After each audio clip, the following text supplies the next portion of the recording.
సమూవేలు రెండవ గ్రంథము 16వ అధ్యాయము. దావీదు సీబాను బహూకరించుట. దావీదు కొండ మీదుగా కొంచెము దూరము నడిచిపోవగానే మెఫీబోషెతు దాసుడు సీబా వచ్చెను. అతడు 2 గాడిదలకు జీనులు కట్టి వానిపై 200 రొట్టెలు, 100 ఎండిన ద్రాక్ష పండ్ల గుత్తులు, 100 అంజూరపు పండ్లు, 1 తిత్తెడు ద్రాక్ష సారాయము కొని తెచ్చెను. రాజు ఇవి అన్నియు దేనికి అని అడుగగా, సీబా, ఈ గాడిదలు రాజకుటుంబము వారు ఎక్కిపోవుటకు, రొట్టెలు పండ్లు సైనికుల కొరకు, ద్రాక్ష సారాయము ఎడారిలో అలసిపోయిన వారికి అనెను. దావీదు, నీ యజమానుని కుమారుడేడి అని అడిగెను. సీబా, అతడు యెరూషలేముననే యున్నాడు. నేడు ఇశ్రాయేలీయులు తన తండ్రి రాజ్యమును తిరిగి తనకు ఇప్పింతురని అనుకొనుచున్నాడు అని చెప్పెను. దావీదు, ఇంతవరకు మెఫీబోషెతు అధీనముననున్న ఆస్తిపాస్తులన్నీ ఇక మీదట నీవు అనుభవింపుము అనెను. సీబా, ప్రభూ, నేను నీ మన్ననకు పాత్రుడనైనా చాలు, అది ఏ 10,000 అని బదులు చెప్పెను. షిమీ దావీదును శపించుట. దావీదు బహూరీము చేరెను. సౌలు గోత్రముకు చెందిన గేరా కుమారుడు షిమీ పట్టణము వెడలి వచ్చి దావీదును శపింప మొదలెడెను. అతడు దావీదు మీద, అతని పరిజనము మీద రాళ్ళు రువ్వెను. సైనికులు యోధులు దావీదునకిరువైపులా ఉండిరి. అతని పొగరు తగ్గలేదు. షిమీ, నీవు నెత్తురు ఒలికించిన దుర్మార్గుడవు, శీఘ్రమే ఇటు నుండి వెడలి పొమ్ము. నీవు సౌలు రాజ్యమును అపహరించితివి, అతని కుమారులను రూపుమాపితివి. కావున నేడు యావే నీపై పగ తీర్చుకొనెను. నీవు దోచుకొనిన రాజ్యమును నీ కుమారుడు అబ్షాలోము వశము చేసెను. నీవు రక్తపాతముకు ఒడిగట్టితివి కనుక నీ అపరాధమే నిన్నిప్పుడు నాశనము చేసినది అని దావీదును చెడదిట్టెను. ఆ తిట్టులాలించి సెరూయా పుత్రుడు అబీషయి రాజుతో, ఈ చచ్చిన కుక్క ఏలికును శపించుటయా? ప్రభువు సెలవిచ్చిన నేను వీని తల నెగురగొట్టెదను అనెను. కాని రాజు, మనము ఇతని మాటలు పట్టించుకోనేలా వానిని శపింపనిమ్ము. ఒకవేళ ప్రభువే ఇతనికి దావీదును శపింపుమని చెప్పెనేమో, వలదనుటకు మనమెవ్వరము అని బదులు పలికెను.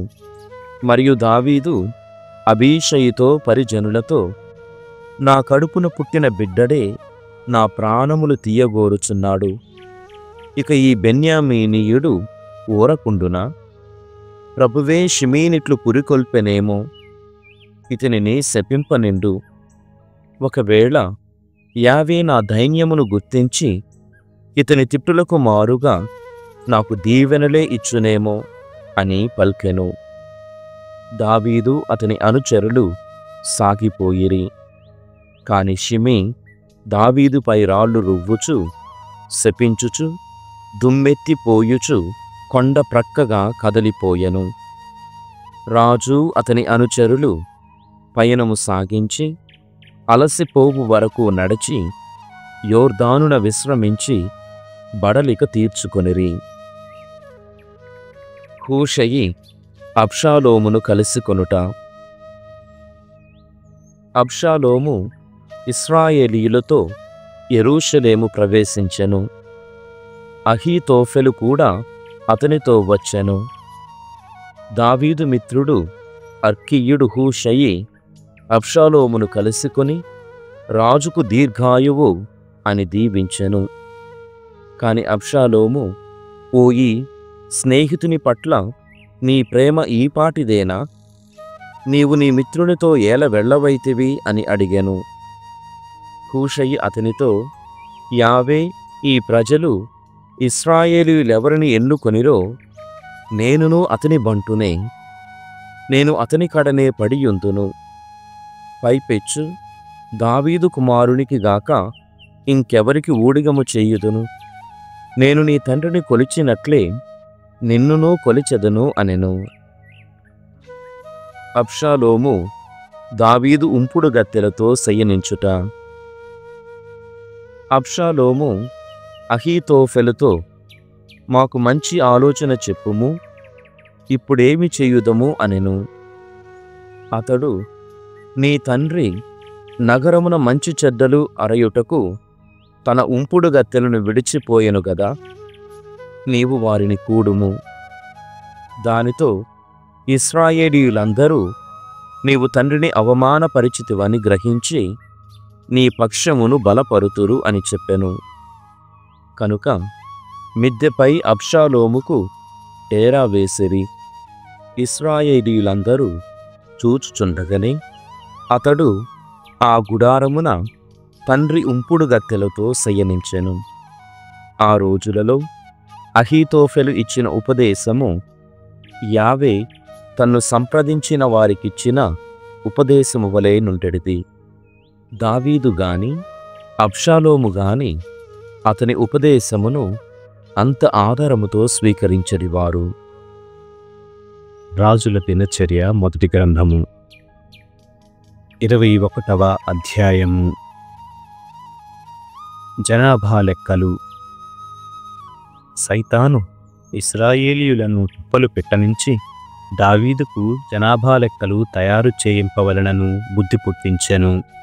కనుక దావీదు యోవాబుతో సైన్యాధిపతులతో, మీరు వెళ్ళి బెర్షెబా నుండి దాను వరకు గల ఇశ్రాయేలీయులందరినీ లెక్కపెట్టి మొత్తం ఎంతమంది ఉన్నారో నాకు తెలియజేయుడు అనెను.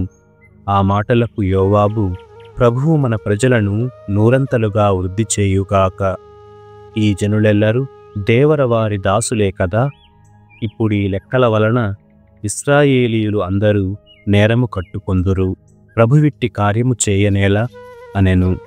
కాని రాజు తన ఆజ్ఞను పాటింపుమని యోవాబును ఒత్తిడి చేసెను. కనుక అతడు దేశమంతా తిరిగి జనాభా లెక్కలు సిద్ధము చేసుకొని వచ్చెను. అతడు ఇశ్రాయేలీయులలో యుద్ధము చేయగలవారు మొత్తము 11 లక్షల మంది అని, యూదా నివాసాలలో యుద్ధము చేయగలవారు మొత్తము 4,70,000 మంది అని రాజుకు విన్నవించెను. యోవాబుకు రాజాజ్ఞ నచ్చలేదు. కనుక అతడు లేవి బెన్యామీను గోత్రములను లెక్కపెట్టలేదు. అంటువ్యాధి ప్రభువు దావీదును క్షమించుట. రాజు చేసిన పని ప్రభువుకు ప్రియపడలేదు. కనుక ఆయన ఇశ్రాయేలును శిక్షించెను. దావీదు, ప్రభు, ఈ జనాభా లెక్కల మూలమున నేను పెద్ద తప్పిదము చేసి తిని, నేను చాలా అవివేకముతో ప్రవర్తించి తిని, నన్ను క్షమింపుము అని వేడుకొనెను. ప్రభువు దావీదు ప్రవక్త అయిన గాదుతో, నీవు వెళ్ళి రాజుతో నా మాటలుగా ఇట్లు చెప్పుము, నేను నీకు 3 కార్యములు నిర్ణయించి తిని, వానిలో నీవెన్నుకున్న దానిని చేసెదను అనెను. గాదు దావీదు వద్దకు వచ్చి ప్రభువు పలుకులను ఎరిగించెను.